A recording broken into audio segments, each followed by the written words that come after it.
cercle, ainsi de suite, et qui doivent être tangents jusqu'à la fin de l'axe. Donc si je fais entrer, donc je remarque que l'axe il a commencé ici, c'est bon, ça c'est mon premier point. Il est arrivé jusqu'au dernier point, c'est bon, donc il a parcouru tout l'axe, sauf que ici j'ai un cercle qui n'est pas normal. Donc je vais faire un zoom ici, et je remarque que ce cercle là il est implanté ici. Donc je peux par exemple interroger ce cercle. C'est le cercle C16 de rayon moins 1500. C'est-à-dire que le rayon que j'ai choisi c'est un rayon négatif et l'axe, le cercle a été dessiné du mauvais côté. Donc là, pas la peine de paniquer. On va pas reprendre l'axe en plan. On va juste modifier une seule valeur. DIS R16. On va juste modifier. Donc valeur courante. C'est moins 1500, donc je vais éliminer ce moins et faire entrer, et l'axe sera recalculé et tout rentre dans l'ordre. Donc le mode automatique qui est généré par le logiciel piste, il me permet de changer n'importe quel paramètre, les coordonnées d'un point, la définition d'une droite, la valeur d'un rayon, la définition d'un cercle, et en changeant ce paramètre là, l'axe il est recalculé et ce n'est pas la peine de le reprendre. Maintenant si je fais F2, je vais basculer vers le mode texte et je vais avoir le tableau que vous connaissez tous, le tableau de caractéristiques de l'axe en plan.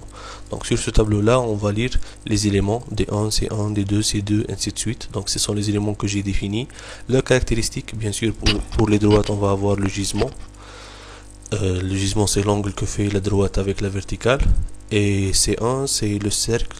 Le cercle est caractérisé par le centre XC, YC et le rayon. Bien sûr, on va donner la longueur développée de chaque élément, que ce soit une droite ou bien un cercle, les abscisses de départ et d'arrivée de chaque élément, et les XY des éléments que j'ai saisis, donc les XY des points de tangence. Donc ce tableau là il est très important, il doit être accompagné avec l'axe en plan pour n'importe quel dossier d'étude. Donc vous remarquez que là je viens de saisir 13 km 918.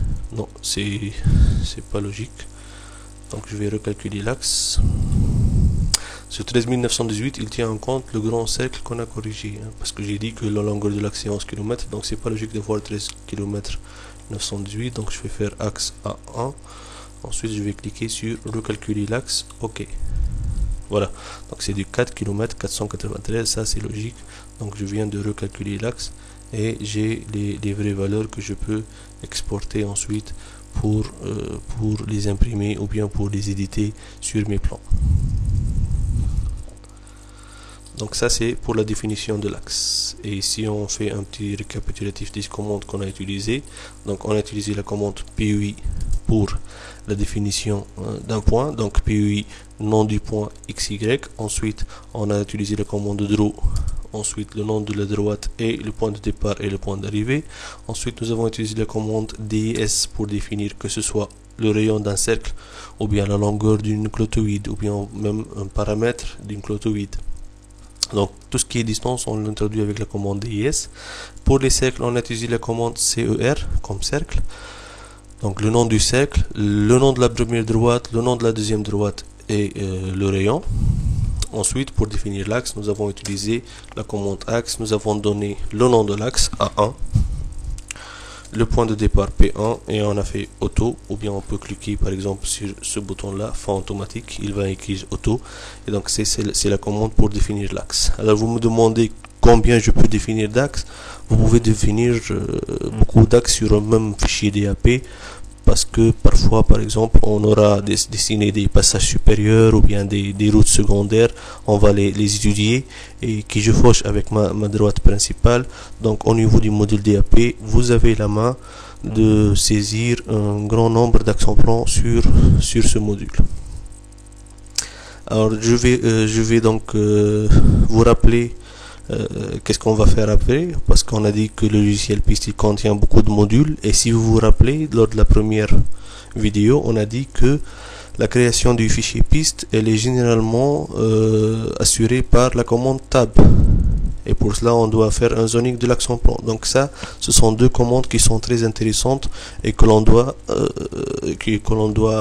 utiliser pour générer le fichier piste. Alors premièrement, on va faire zone, c'est-à-dire qu'on va définir les distances partielles entre les profils en travers. Donc zone, il me demande quel axe voulez-vous faire un zoning, pour quel axe. Donc je vais cliquer sur l'axe A1. Alors à partir de quel abscisse curviligne? On va commencer à partir du 0 et on va implanter un profil en travers tous les 25 mètres. Donc zone A1 0,25, comment on le lit? C'est un zoning d'application sur l'axe A1 qui commence par l'abscisse 0, l'origine, et on va implanter un profil en travers tous les 25 mètres. Je fais entrer. Ensuite, on va utiliser la commande tab pour tabuler donc cet axe-là, et on va créer un fichier piste. Alors vous remarquez qu'il y a ici complété, c'est-à-dire que si vous avez défini le fichier piste avec les deux autres méthodes, il suffit de compléter.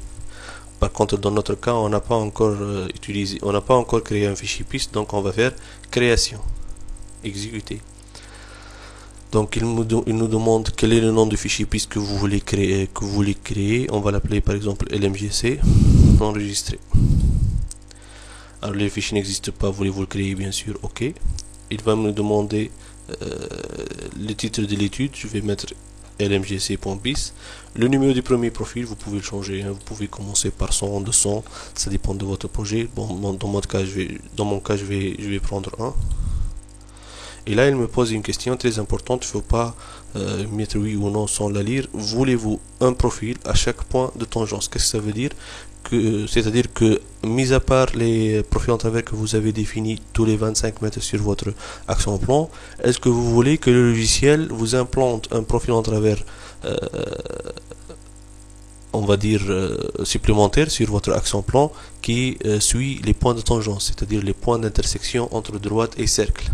Donc généralement au niveau des routes dans lesquelles on a de grands rayons en plan, c'est pas la peine d'implanter des profils en travers ou bien d'imposer des profils en travers au niveau des points de tangence, parce que le virage ne sera pas vraiment très marqué au niveau du tracé. Par contre, pour des routes où il y a de forts virages ou bien où on veut justement détecter où est-ce que le virage va commencer exactement pour aider le conducteur de travaux ou bien pour améliorer les caractéristiques lors de l'exécution et lors de la mise en place de la chaussée, donc ce chantier, il vaut mieux dans ce cas-là implanter des profils au niveau des points de tangence. Donc dans mon cas, je vais mettre oui. Et là, il me donne un tableau. Donc d'une part, les mêmes caractéristiques, il va me les donner, et un nouveau tableau qui est très important, qui va servir sur chantier pour implanter les profils en travers. Donc vous avez le numéro du profil, l'élément auquel il appartient, son abscisse curviligne, vous remarquez qu'il y a une équidistance de 25 mètres, le X, le Y et le gisement du profil en travers par rapport à la verticale. Ok. Donc là, je viens de saisir un axe en plan, j'ai fait sa définition, le zoning d'application tous les 25 mètres et j'ai généré le fichier piste qui va avec. Donc il suffit de fermer ce module DAP et d'ouvrir le fichier piste. Donc là vous avez l'axe qu'on a créé et le fichier piste, donc d'extension .pis que nous avons créé tout de suite là. Donc au niveau de l'axe en plan, ça c'est une description, hein. Au niveau de l'axe en plan, vous avez 36 éléments, le profil en long n'est pas défini, la tabulation vous avez 215 profils, le terrain non défini, le dévers non plus, le projet non plus, et les perspectives n'ont pas encore été définies. Donc si je fais OK, j'ai pas de profil en long, mais je vais faire affichage tracé en plan, et là j'ai l'axe en plan que j'ai défini.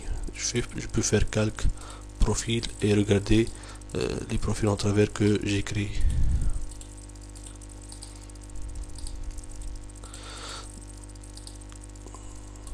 Donc on va regarder ensemble les profils en travers qu'il a implantés. Vous avez le profil numéro 1, le 2, le 3 et le 4. Donc vous remarquez que le 1 et le 2 ils sont équidistants de 25 mètres, le 2 et le 4 de même, mais au niveau du profil en travers 3, ça c'est un profil en travers qui a été implanté parce qu'il y a un point de tangence. D'accord, donc vous pouvez balayer tout l'axe pour voir là où il a implanté des profils en travers au niveau des points de tangence. Alors bien sûr, vous me dites, et lorsque les deux profils ils sont trop proches, là je vous dis qu'il vaut mieux éliminer le profil en travers du 25 mètres et garder celui du point de tangence, parce que ça ne sert à rien d'implanter des profils en travers qui sont équidistants de 1 ou bien 2 mètres, alors que l'équidistance générale du projet c'est du 25 mètres. Alors, comment justement éliminer ces profils en travers? Je vais fermer ce fichier piste et ici sur cette interface du logiciel je vais faire outils gestion profil. Alors il me demande quel le fichier piste voulez-vous gérer. Je vais cliquer sur lmgc.fr, lmgc.piste pardon, et là je vais avoir les numéros du profil et leur abscisse 8 lignes. Donc j'ai le profil numéro 1, 0, le 2 c'est le 25, le 4 c'est le 50, et vous remarquez que le 3 c'est du 35-42. Bon, à la limite ici c'est 10 mètres et 15 mètres, je peux le garder. Par contre ici entre le 7 et le 8 j'ai 120 et 125, je vais éliminer le 8, effacer, oui. Donc je vais avoir 120 entre 100 et 150, je peux garder ça. Ensuite je vais descendre un peu plus loin, 396 et 400, je vais éliminer le 400.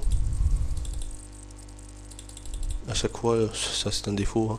À chaque fois il va me ramener vers le début et donc je suis obligé de reparcourir. Alors là c'est inférieur à 1 mètre, hein, c'est du 33 cm, je vais éliminer le 475.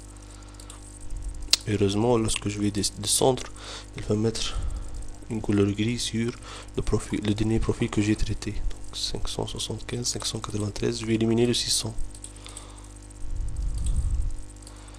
Et ainsi de suite. Vous pouvez éliminer n'importe quel profil que vous jugez mal implanté ou bien que vous jugez très proche du profil qui le suit, et à la fin lorsque vous allez rééditer votre action plan, votre fichier piste, vous aurez ces profils là qui ont été éliminés.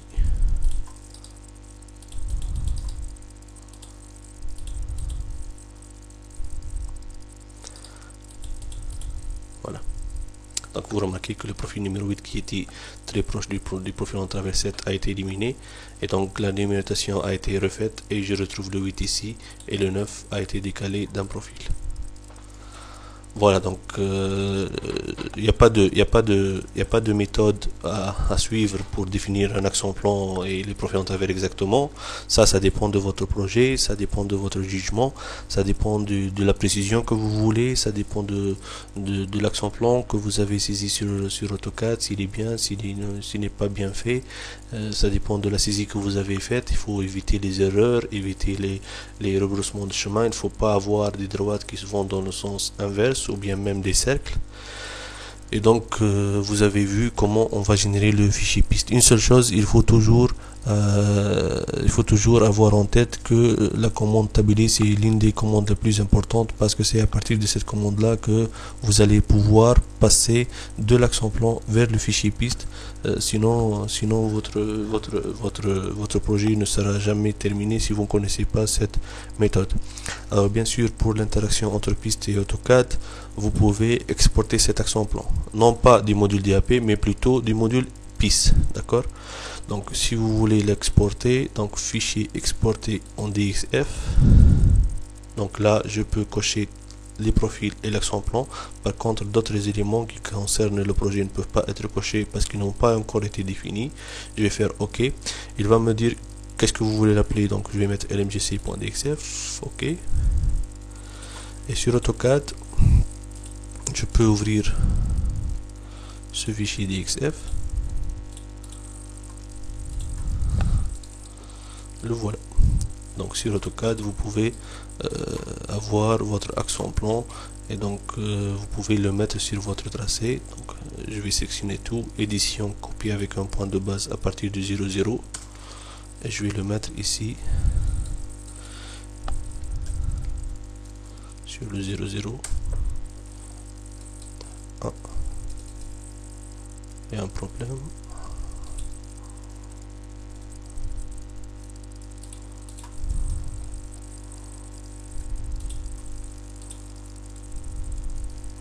J'ai des calques qui sont fermés. Voilà. Donc voilà les deux projets qui se superposent. Donc je je vais plutôt copier ça sur mon accent plan. Édition, copier.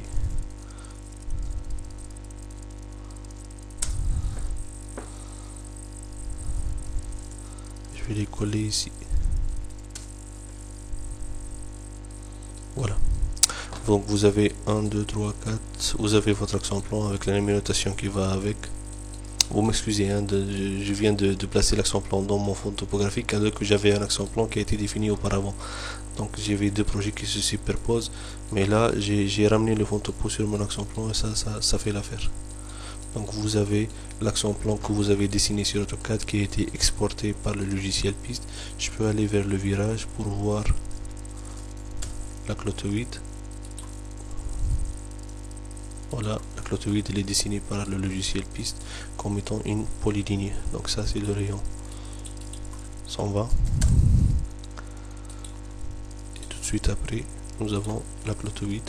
Si j'interroge sa longueur, je vais avoir une clotoïde de longueur 70 mètres. Rappelez-vous qu'on a diminué un peu la longueur de la clotoïde pour pouvoir l'implanter. Donc voilà, au niveau de l'export de l'accent plan d'AutoCAD vers de piste vers le logiciel AutoCAD. Et donc à ce stade là on peut dire que l'accent plan a été bien défini et on peut continuer avec les modules qui suivent tels que le terrain naturel, le profil roulant qui seront le sujet des vidéos qui vont suivre celle-ci. Je vous remercie.